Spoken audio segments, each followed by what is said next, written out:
Hello, this is Kamlesh Ahuja sir की chemistry class.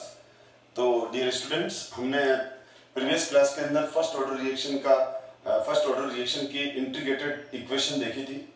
और first order reaction की जो इंटीग्रेटेड इक्वेशन थी वो ये थी K = 2.303 T log base 10 A/A-x। ये ऑलरेडी हम डिस्कस कर चुके हैं। और हाफ लाइफ पीरियड था फर्स्ट ऑर्डर काइनेटिक का, जो हाफ लाइफ पीरियड रहता है वो कांस्टेंट रहता है, T½ = 0.693 K1। तो इन दोनों इक्वेशन को हमने डिराइव किया था। और मैंने पहले कहा था डेरिवेशन इतना इंपॉर्टेंट नहीं है जितना ये दोनों फॉर्मूले, और फिर ये दोनों फॉर्मूले हम किस तरह से क्वेश्चन में अप्लाई करने हैं, ये ज्यादा इंपॉर्टेंट है। क्योंकि क्वेश्चन जनरली इन दोनों फॉर्मूलों पर ही बेस्ड रहते हैं, पर अप्लाई करना ज्यादा इंपॉर्टेंट है। और प्रीवियस क्लास में भी फर्स्ट ऑर्डर रिएक्शन के मैंने कुछ अच्छे न्यूमेरिकल प्रॉब्लम्स और कंसेप्चुअल क्वेश्चन कराए थे मैंने। तो आज अपन कुछ वापस और भी क्वेश्चन देखते हैं फर्स्ट ऑर्डर रिएक्शन को लेके, क्योंकि वो कंप्लीट नहीं हुए थे। तो एनसीईआरटी का 4.14 क्वेश्चन है, the half life period for radioactive DK of 14C is 5730 years. An archaeological artifact contained wood had only 80% of the 14C in a living tree. Estimate the age of the sample. तो question easy है, लेकिन इसका जो language है वो इस तरह से सेट हुआ है कि बहुत बार स्टूडेंट इस क्वेश्चन को रीड करके ही घबरा जाता है कि पूछ क्या रहा है। बिल्कुल सिंपल है बेटा। इसमें इस क्वेश्चन कराने से पहले 2 पॉइंट में क्लियर कर दूं आपके। जो न्यूक्लियर केमिस्ट्री हम जानते ही हैं, रेडियो एक्टिव एलिमेंट्स होते हैं। तो रेडियो एक्टिव एलिमेंट डिसइंटीग्रेट होते रहते हैं, उनका डीके होता रहता है। तो रेडियो एक्टिव एलिमेंट का जो डिसइंटीग्रेशन होता है, यानी radio active element alpha beta gamma radiation emit करते रहते हैं और वो दूसरे अदर एलिमेंट्स में कन्वर्ट होते रहते हैं। तो जो रेडियो एक्टिव डिसइंटीग्रेशन है, it follows first order kinetic. फिर आप अच्छे से माइंड में सेट कर लो पॉइंट कि जितने भी रेडियो एक्टिव डिसइंटीग्रेशन होते हैं वो फर्स्ट ऑर्डर काइनेटिक को फॉलो करते हैं। अगर किसी क्वेश्चन के अंदर रेडियो एक्टिव डीके या रेडियो एक्टिव डिसइंटीग्रेशन वर्ड आ जाए, ये वाला वर्ड आ जाए, तो हमको कौन सा ऑर्डर यूज करना है? फर्स्ट ऑर्डर काइनेटिक यूज करनी है। और कार्बन के 3 आइसोटोप होते हैं, C12, C13 और C14। तो ये जो C14 कार्बन है, C14 कार्बन रेडियोएक्टिव आइसोटोप है। कार्बन के 3 आइसोटोप है, C12 जो कॉमनली होता है, C13 एंड C14। तो जो C14 है, जिसको 14C भी बोलते हैं अपन, ये रेडियोएक्टिव कार्बन है। अब ये बोल रहा है कि एक कोई वुड है, ठीक है, कोई ट्री है या वुड है, ठीक है, तो उसके अंदर हम C14 का जो कंसंट्रेशन है, C14 की जो एक्टिविटी है, उसको ऑब्जर्व करके हम किसी भी ट्री की या किसी भी वुड की लाइफ फाइंड आउट कर लेते हैं। ये बहुत इंपॉर्टेंट एप्लीकेशन है न्यूक्लियर केमिस्ट्री में, रेडियो एक्टिविटी के अंदर केमिकल काइनेटिक्स का। यानी हम किसी भी वुड का या किसी भी वो जो बहुत सारी पुरानी चीजें होती है, उनके अंदर जो रेडियोएक्टिव एलिमेंट होते हैं, उन रेडियोएक्टिव एलिमेंट्स की एक्टिविटी को देख के हम क्या पता करते हैं, उसकी लाइफ पता करते हैं। जैसे फॉसिल्स होते हैं, तो फॉसिल्स का भी हम बोलते हैं ना, डायनासोर्स इतने करोड़ साल पुराने थे, या कोई भी फॉसिल्स है, तो उसकी जो लाइफ है वो हम किसके थ्रू फाइंड आउट करते हैं? रेडियोएक्टिव डिसइंटीग्रेशन मेथड से। तो आप इस क्वेश्चन के साथ साथ अब एक आपका नया कंसेप्ट क्लियर हो जाएगा कि हम किसी वुड की या किसी फॉसिल्स की लाइफ कैसे फाइंड आउट करते हैं। तो देखो इसकी ये एप्लीकेशन। तो द हाफ लाइफ पीरियड, तो हमको हाफ लाइफ पीरियड क्या गिवन है? हाफ लाइफ पीरियड गिवन है इस रेडियोएक्टिव एलिमेंट का 5730 ईयर। यानी इतने साल बाद, अगर C14 के 10 ग्राम लिए हैं मैंने, C14 के 10 ग्राम थे इनिशियली, और वो C14 के 10 ग्राम एक कितने ईयर बाद 5 ग्राम में कन्वर्ट होंगे?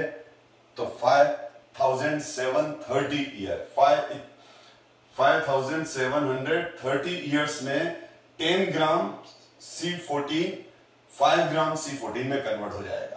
तो अगर इनिशियली हमारे पास 10 ग्राम था और बाद में हमारे पास 5 ग्राम बचा रह गया, रिमेनिंग रेसिड्यू 5 ग्राम C14 है, तो हम ये बोलेंगे कि इसको यहां से यहां तक कन्वर्ट होने में इतने ईयर लग गए।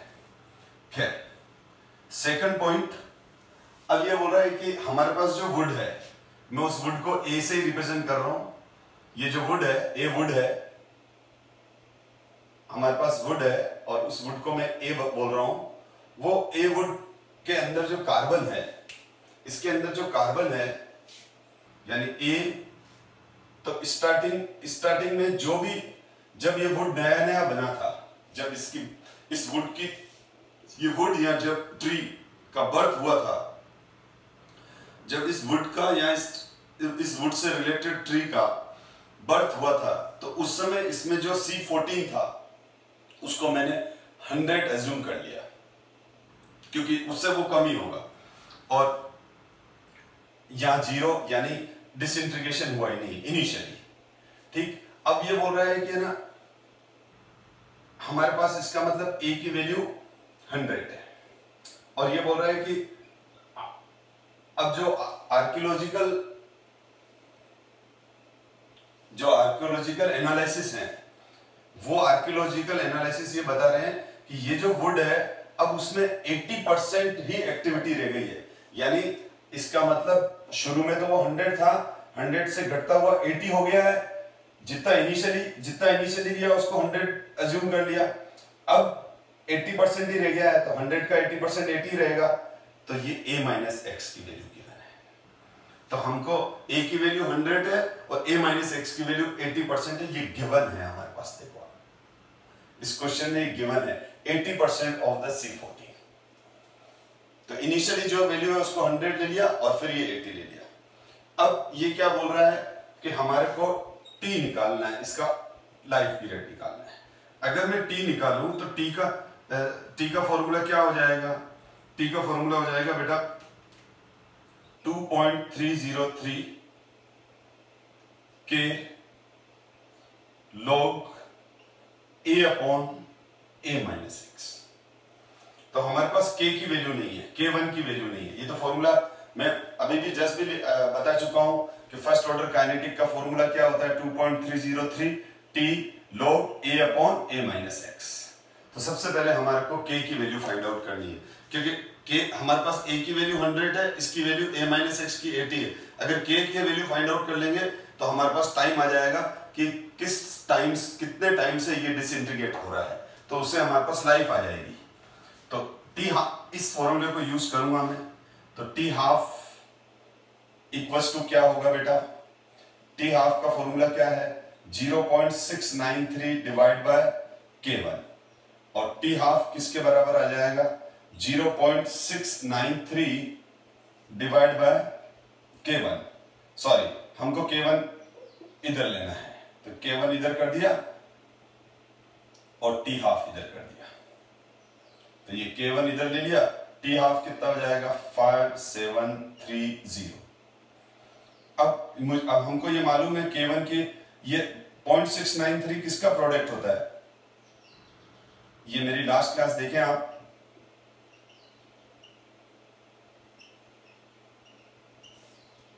टू 0.303 इंटू 0.3010 को मल्टीप्लाई करो तो 0.693 आता है।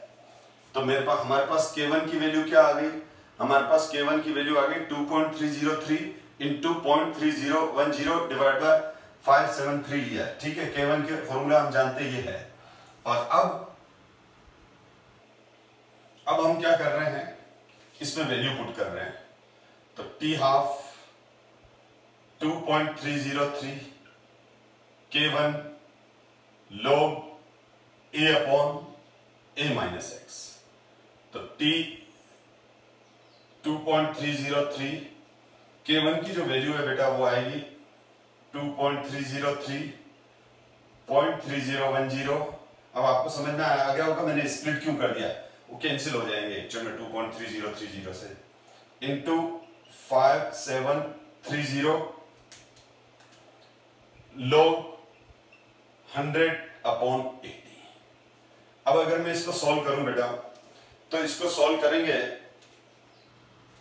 तो 2.30 से 2.30 कैंसिल हो जाएगा, और जो t आ जाएगा t विल कम 30.3010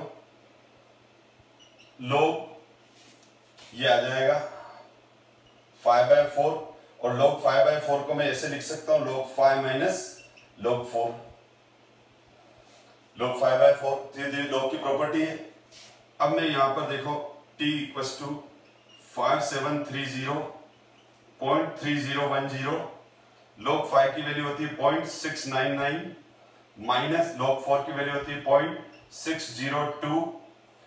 तो मैं इसको सॉल्व कर रहा हूं आगे से आगे, तो ये क्या हो जाएगा 5730.3010, इन दोनों को माइनस कर लो, तो इन दोनों को माइनस करो 0.699 माइनस 0.602, तो ये आ रहा है 0.0 अप्रोक्स लिख देता हूं 0.097, और 0.097 ये इससे मल्टीप्लाई हो जाएगा, तो आ जाएगा 0.3010, 0.097 है, तो ये आ जाएगा 55.8, और इसको डिवाइड कर लेंगे तो ये अंदाज से बता रहा हूं मैं 1846 या 1845 ईयर आ जाएगा। ठीक है, तो इसको सॉल्व करोगे तो ये आंसर आ जाएगा। तो ये क्वेश्चन बहुत सिंपल ही है, वैल्यू पुट करनी थी, खाली क्वेश्चन को अंडरस्टैंड करना इंपॉर्टेंट था। साथ में इस क्वेश्चन से आपको ये मालूम पड़ गया कि हम किसी ट्री और वुड का या किसी फॉसिल का वो कितना पुराना है, उसकी लाइफ कितनी गुजर चुकी है, ये फाइंड आउट कर सकते हैं। जैसे ये वुड जो है वो 1846 ईयर ओल्ड है, जो इस क्वेश्चन के में गिवन है वो। इसी तरह से हम किसी फॉसिल्स की भी लाइफ, उसके अंदर C14 की एक्टिविटी को ऑब्जर्व करके फाइंड आउट करते हैं। तो ये एनसीईआरटी का क्वेश्चन है और ये बहुत बार बोर्ड में आया हुआ है, तो इसको थोड़ा सा ध्यान दें। अब हम नेक्स्ट क्वेश्चन करते हैं। इसमें नेक्स्ट क्वेश्चन है, for first order reaction show that, ये भी एनसीईआरटी का 4.18 क्वेश्चन है। For a first order reaction show that time required for 99% completion is twice the time required for the completion of 90% of the reaction. तो ये बोल रहा है कि A gives B, आपने देखा होगा मैं हमेशा इनिशियली 100 ले लेता हूं, रीजन ये है कि अपना कैलकुलेशन पार्ट इजी हो जाता है, और स्टार्टिंग में तो ये 0 ही रहेगा। अब ये क्या बोल रहा है, 100 माइनस 90 कर दो, तो यहाँ 90 आ जाएगा। 100 माइनस 99 कर दो, तो ये, तो यहां पर ये तो हो गया हमारा T0 टाइम, ये हो गया T 90% वाला टाइम, और ये हो गया T 99% वाला, ये हो गया T 90%, ये हो गया T 99%। तो ये बोल रहा है कि हमारे को इस क्वेश्चन के अंदर हमारे को क्या फाइंड आउट करना है, T 99 क्वेश्चन क्या है, ये हमको प्रूव करके बताना है कि T 99% upon T 90% is equal to 2। ये प्रूव करने को बोल रहा है, ठीक है, ये प्रूव करने को बोल रहा है। क्वेश्चन में लिखा हुआ है, देखो ट्वाइस। तो इसके अंदर दो इक्वेशन बन जाएगी, T 90% 2.303 K1 log A की वैल्यू 100 और 100 माइनस 90। तो जब मैं इसको सॉल्व करूंगा तो ये आ जाएगा T 90% 2.303 K1 log 100 माइनस 90 10, तो ये log 10 आ गया। भैया क्या था 100 माइनस 90। तो इसको सोल्व किया तो log 10 आ जाएगा। log 10 की वैल्यू होती है 1। log 10 की वैल्यू कितनी होती है 1। तो मेरे पास ये आ जाएगा 2.303 डिवाइड बाय K1। यानी किसी भी रिएक्शन का 90% कंप्लीट जब हो रहा है, कोई भी रिएक्शन हो, फर्स्ट ऑर्डर रिएक्शन को 90% कंप्लीट होने के लिए कितना टाइम लगेगा 2.303 डिवाइड बाय K1। ये 90% कंप्लीट होने के लिए आ रहा है। ठीक है, अब हम T99% की बात करें तो T99% की बात करेंगे तो ये आ जाएगा 2.303 divide by K1 log A मतलब 100 और A माइनस एक्स ये गिवन है हमारे को। 100 माइनस 99% का मतलब 100 माइनस 99, 100 माइनस 99 मतलब 1। तो ये आ जाएगा T99% equals to 2.303 K1 log 100 और log 100 की वैल्यू होती है 2। log 100 की वैल्यू कितनी होती है 2। तो क्या आ जाएगा T99% equals to 2.303 K1 into 2। तो हमारे पास दो इक्वेशन आ गई, 99% वाली और 90% वाली। ये 90% वाली ये भी। तो आप देख लो T मैं क्या करूं, T99% T90%। तो T99% क्या है 2.303 K1 इंटू 2 और T90% क्या है 2.303 K1। तो इन दोनों को डिवाइड करूंगा तो 2.303 K1 और ये 2.303 K1 कैंसिल हो जाएंगे और क्या बच जाएगा, ये हो गया 2।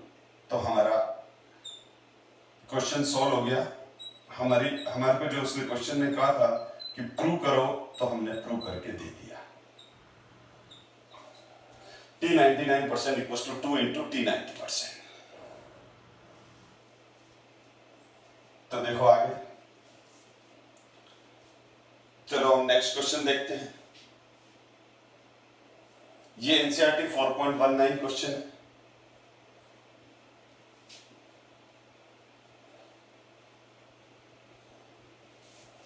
ध्यान से रीड करो इसको। First order reaction takes 40 minute for 30% decomposition. तो हाफ लाइफ पीरियड निकालना है इसमें। घूम करके आप देख रहे हो इन दो ही इक्वेशन, इतने सारे क्वेश्चन करा दिए प्रीवियस वीडियो में भी, इस वीडियो में भी। फॉर्मूले तो दो ही काम आ रहे हैं, K equals to 2.303 divide by T log A upon A minus x और T half equals to 0.693 divide by K1। तो first order reaction takes 40 minutes for 30। तो इसमें हाफ लाइफ पीरियड पूछ रहा है। तो T हाफ अगर तो T हाफ निकालना है तो T हाफ का फॉर्मूला क्या है 0.693 डिवाइड बाय K1। और मैंने बार बार क्या है 0.693 किसका प्रोडक्ट था 2.303 0.3010। ये हमेशा ध्यान रखो, इन दोनों को मल्टीप्लाई करेंगे तो ये आएगा। अब हमारे को हाफ लाइफ पीरियड पूछा है तो K1 गिवन नहीं है, तो सबसे पहले हमको K1 फाइंड करना पड़ेगा। तो हमको क्या करना है to calculate value of K1। तो K1 का फॉर्मूला क्या आ जाएगा फर्स्ट ऑर्डर रिएक्शन के लिए, K1 equals to 2.303 T log A upon A minus x. और ये क्या बोल रहा है बेटा कि A है B में कन्वर्ट हो गया, वही स्टार्टिंग में 100 0 30%। तो हमारे पास A की वैल्यू कितनी आ गई और A माइनस एक्स की वैल्यू कितनी आ गई। ठीक है, तो यहां पर हम क्या करेंगे K1 इक्वल्स टू 2.303 40 मिनट, ये रहा, ये गिवन है हमको बेटा 40 मिनट फॉर 30%। तो यहां पर T की वैल्यू कितनी लेनी है, यहां पर ये वाला जो T है वो हमारे पास कितना है 40 मिनट है। ठीक है, log a 100/30, तो k1 इक्वल टू क्या हो जाएगा, 0 से 0 कैंसिल हो गया, 2.303 40 log 10 माइनस log 3 लिख सकता हूं मैं इसे। log 10 की वैल्यू, log 10 की वैल्यू क्या होती है, 2.303 40 log 10 की वैल्यू 1 और log 3 की वैल्यू होती है 0.477। तो ये बेटा मैं क्लियर कर दूं, log से परेशान मत होना, क्योंकि ये सारी log की वैल्यू बोर्ड एग्जाम में गिवन होती है, नहीं तो log टेबल आप मंगवा सकते हो, नंबर 1। और नंबर 2 मेरा वीडियो देख लेना जिसमें मैंने बिना log टेबल के log और एंटी log की वैल्यू कैसे प्रिडिक्ट करते हैं, फास्ट मेथड शॉर्ट ट्रिक सिखा रखी है, ठीक है। ये हो जाएगा डिवाइड बाय 40 इंटू 1 माइनस 0.477, तो 1 में से माइनस करो 0.477, तो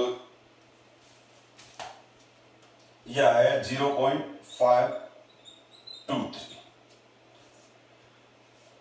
तो हमारे पास k1 की वैल्यू ये आ गई। तो ये हमारे पास जब ये k1 की वैल्यू आ गई, तो मैं हमेशा मैं आपको शुरू से सिखा रहा हूं, फर्स्ट चैप्टर फिजिकल का जब स्टार्ट किया था तब से बता रहा हूं कि है ना, कैलकुलेशंस आप बीच में मत करो, बस ये करके छोड़ दी। अब इसको कैलकुलेट मत करो, इसको सीधा इस फॉर्मूले में रखो। तो मैं यहां पर 0.693 की जगह क्या लिख रहा हूं, 2.303.3010। देखो ये सब चीजें टूल्स है, स्मार्ट कैलकुलेशन है। मैं यहाँ 0.693 नहीं लिखता हूं, या हमेशा क्या लिखता हूं मैं, 2.303 इंटू 0.3010। रीजन हमारी कैलकुलेशन इजी हो जाती है, क्योंकि मैं इसको भी सॉल्व करूंगा तो आएगा तो ये आएगा ना, 0.693 डिवाइड बाय k1। अब मुझे ये दिमाग लगाना है कि ये वाला फॉर्मूला लिखूं कि ये लिखूं, तो ये लिखूं। मुझे ये देखना है कि मेरी कैलकुलेशन फास्ट कहां से होगी। तो t हाफ ये आ गया 2.303 इंटू 0.3010, और अब k1 की वैल्यू, ये हमारी k1 की वैल्यू है, ये k1 की वैल्यू हमको यहां रखनी है। तो ये k1 की वैल्यू जब मैं यहां रखूंगा तो ये आ जाएगा 2.303, ये वाली वैल्यू रख रहा हूं, इंटू 0.523 ऊपर 40, ये इससे कैंसिल हो गया। अब स्मार्ट कैलकुलेशन कैसे करेंगे, सीधी बात है, 0.3010 को आप ले लो 0.3 चलेगा, कोई दिक्कत नहीं, क्योंकि आपने 0.3010 की जगह 0.3 लिख दिया, तो आपने 0.001 की तो एरर की, तो 0.001 की एरर नेग्लिजिबल एरर है, ठीक है। इससे ज्यादा एरर तो हम वैसे ही जनरल कैलकुलेशन में करते रहते हैं। 40 0.523, तो ये आ जाएगा 12 0.523 40 इंटू 0.3। अब इसको सॉल्व कर लेते हैं, तो ये जो आ जाएगा 12 divide by 0.523, it's comes out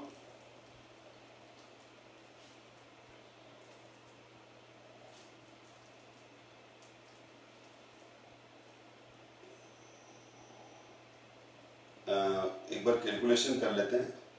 मैं 12 को डिवाइड कर देते हैं 0.523 से,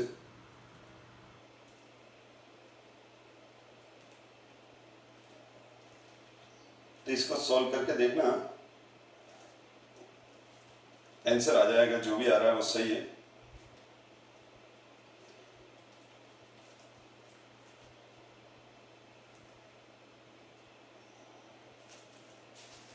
ठीक है, इसको सॉल्व कर लेना आप, जो भी आ रहा है आंसर लिख लेना, क्योंकि मेरे से थोड़ा सा कंफ्यूजन हो रहा है।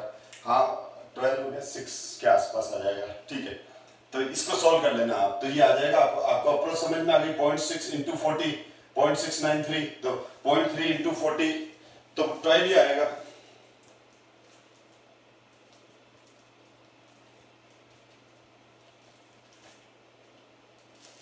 और 12 डिवाइड बाय 1। अब ये आंसर किसने आ जाएगा, टी हाफ मिनट में। जो भी आएगा वो आंसर मिनट में आएगा। नेक्स्ट क्वेश्चन करते हैं।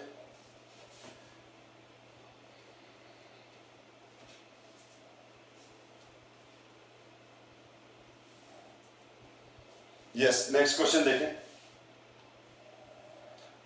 Show that in case of first order reaction, the time required for 99.9% of the reaction to take place is 10 times that the required for the half. ये भी क्वेश्चन नियरली वैसा ही जो अपन पहले कर चुके हैं।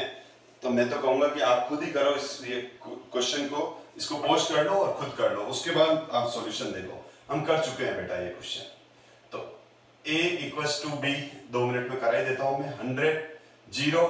100 माइनस 99.9%। ठीक, तो हमारे पास A की वैल्यू क्या है? 100। इसका मतलब हमारे पास A की वैल्यू क्या आ गई?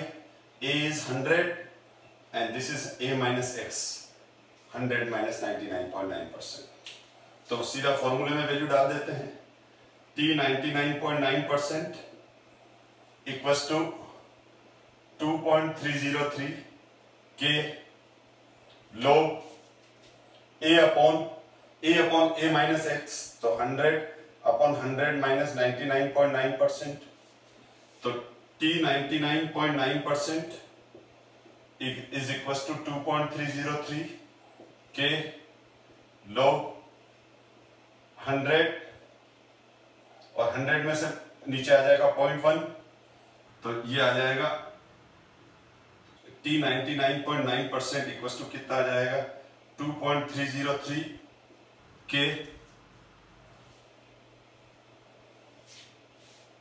log 1000, और log 1000 की वैल्यू कितनी आती है? log 1000 is 3।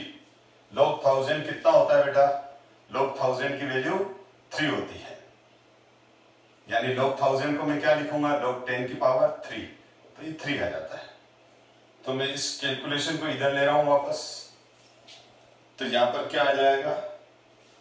T 99.9% equals to 2.303 K into 3। ये इक्वेशन हमारी फर्स्ट आ गई। और हाफ लाइफ पीरियड का 50% का हमको वैल्यू वैसे ही मालूम है, वो होती है 2.303 into 0.3।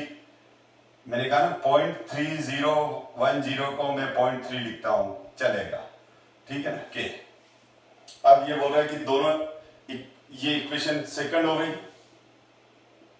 तो फर्स्ट डिवाइड बाय सेकंड कर लो।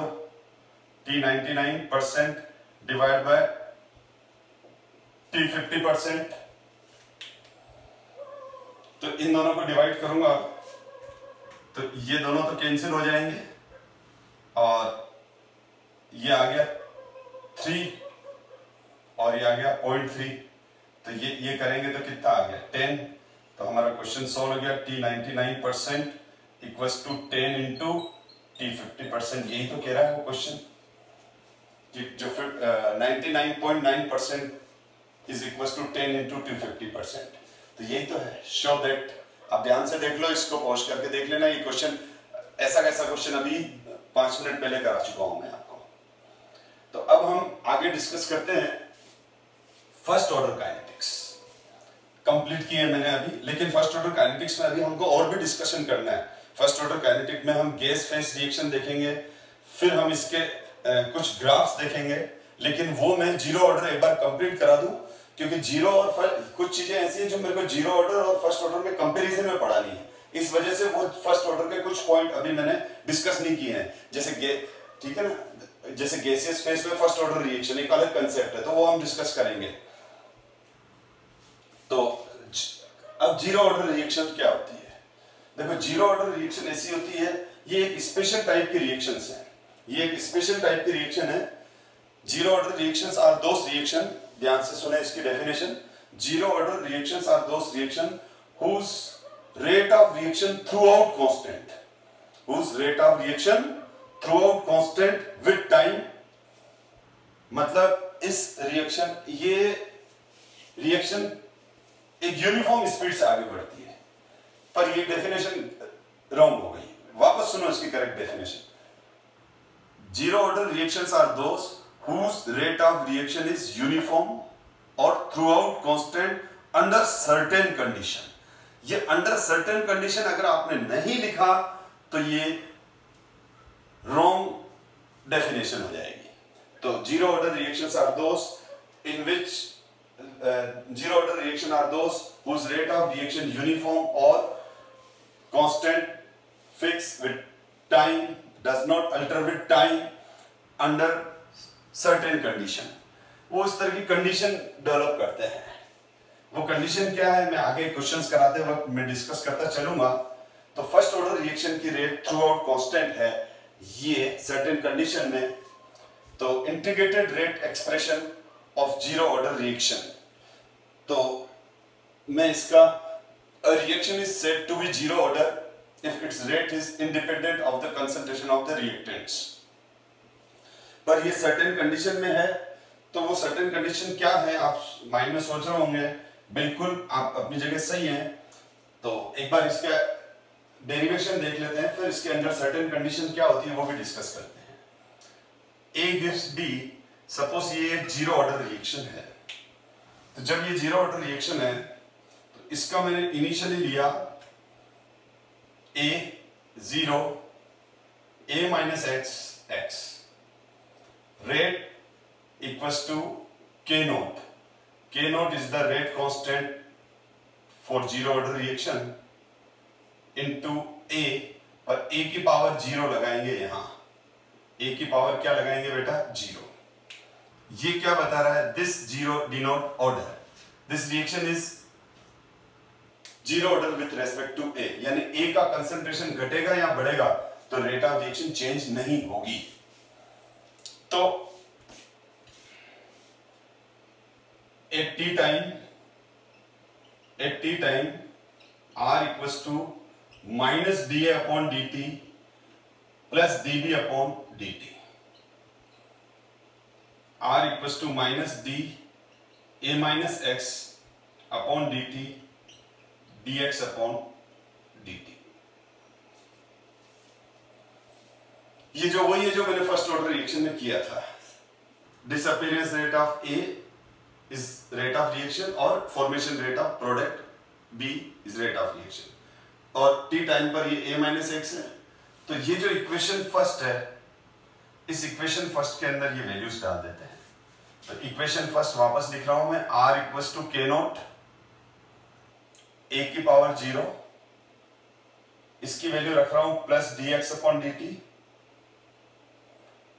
K naught इसकी वैल्यू रख रहा हूं A माइनस एक्स की पावर 0. अब हमको ये मालूम है कि A माइनस एक्स की पावर 0 किसके बराबर हो जाएगी 1 के बराबर हो जाएगी. तो plus dx upon dt equals to क्या आ जाएगा K नॉट. यानी rate of reaction equals to rate constant. ये क्या है this is the rate of reaction जो किसके बराबर है जो किसके बराबर है रेट कांस्टेंट के बराबर है. तो इसका मतलब रेट कांस्टेंट ही होता है. तो जीरो ऑर्डर रिएक्शन का रेट कांस्टेंट है. ये हमारा इक्वेशन नंबर फर्स्ट था और ये है इक्वेशन नंबर हमारा सेकंड. अब इस इक्वेशन नंबर सेकंड में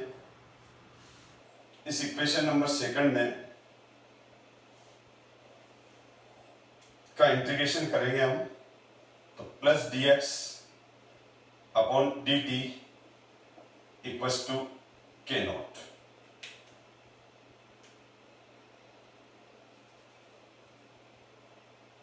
plus dx equals to K naught dt.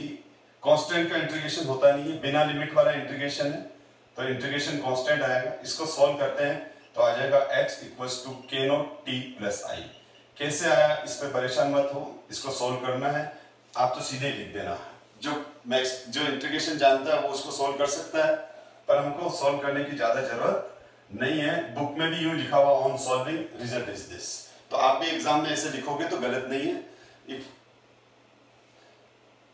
अब मैंने आपको फर्स्ट ऑर्डर रिएक्शन में भी यही डिस्कस किया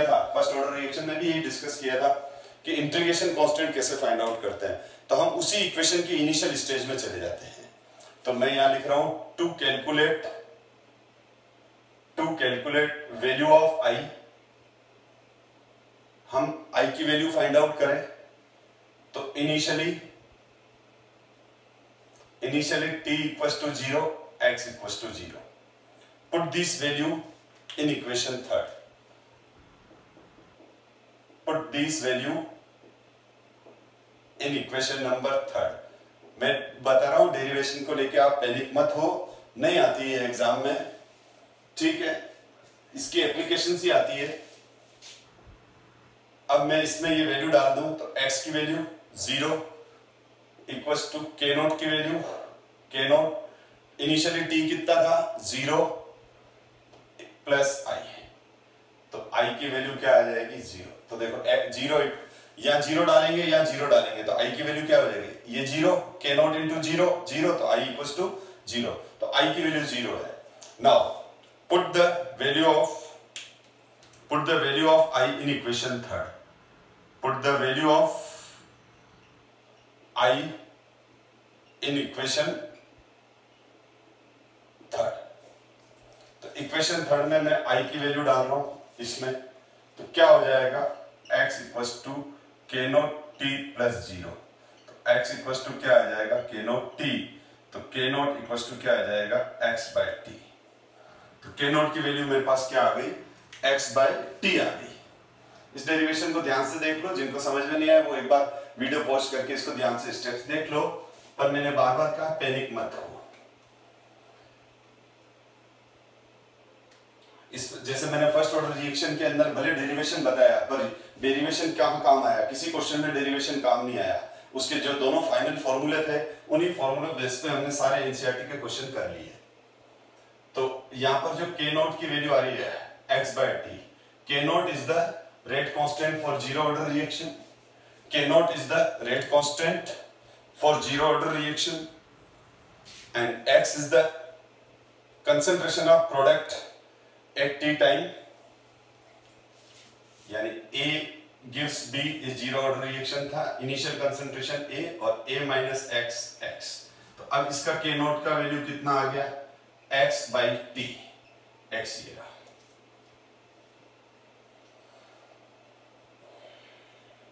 ध्यान दो x is the concentration of product at T time, तो यूनिट क्या आ जाएगी, x कंसंट्रेशन है तो x की यूनिट आ जाएगी मोल्स पर लीटर और टाइम की यूनिट क्या आ जाएगी second inverse. Half life period, half life period क्या होता है, हाफ लाइफ पीरियड वो होता है जहां पर रिएक्शन इनिशियल कंसंट्रेशन से हाफ रिएक्ट कर जाए, यानी x की वैल्यू क्या होगी a/2, प्रीवियस वीडियो में डिटेल डिस्कस कर चुके हैं। तो इस जो ये वाला जो इक्वेशन है, इस इक्वेशन में put the value of x at t half पर x की वैल्यू डाल दूं, तो x की वैल्यू क्या है a/2, तो मैं जब इस इक्वेशन में x की वैल्यू डालूंगा तो k naught equals to a/t into T half, क्योंकि t की जगह t हाफ लिखूंगा मैं, हाफ लाइफ पीरियड की बात कर रहा हूं मैं, हाफ लाइफ पीरियड की बात कर रहा हूं मैं, तो x की जगह क्या डालूंगा a/2 डालूंगा, t की जगह क्या लिखूंगा t हाफ। अब ये क्या आ जाएगा t half equals to a/t k naught. यहां पर ये आ गया हाफ लाइफ पीरियड का फॉर्मूला, यहां पर ये आ गया हाफ लाइफ पीरियड का formula. 2k naught is constant, तो half life period is directly proportional to initial concentration of reactant. तो हमारे पास यहाँ पर दोनों, अभी ये जो दोनों बोर्ड पे इक्वेशन लिखी हुई है, एक तो ये k naught equals to x by t और दूसरा t half equals to a/2 k not.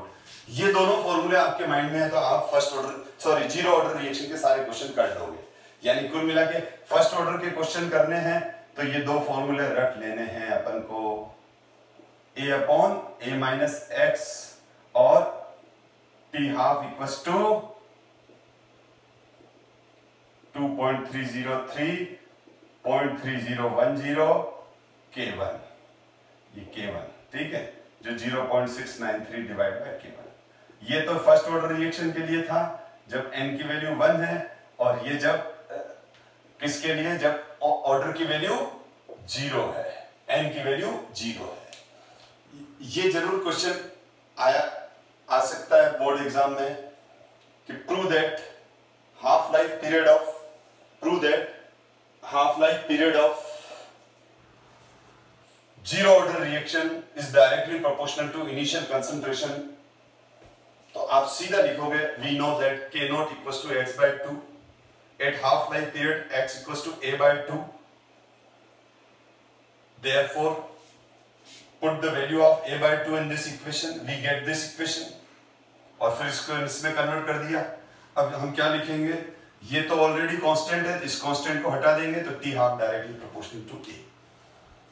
अब मैं ये क्लास यही ओवर करता हूं क्योंकि अब मेरे को इसके क्वेश्चंस कराने हैं। तो क्वेश्चन 1 या 2 कराने से क्या होगा, मजा नहीं आएगा। एक साथ 10-12 क्वेश्चन या कम से कम 5-6 क्वेश्चन करेंगे तो वीडियो बहुत लंबा हो जाएगा। तो नेक्स्ट क्लास में मैं जीरो ऑर्डर रिएक्शन के कुछ क्वेश्चंस और फिर इनके जो ग्राफ्स हैं जीरो ऑर्डर और फर्स्ट ऑर्डर रिएक्शन के, वो कंपैरिजन में डिस्कस करेंगे। So thank you so much.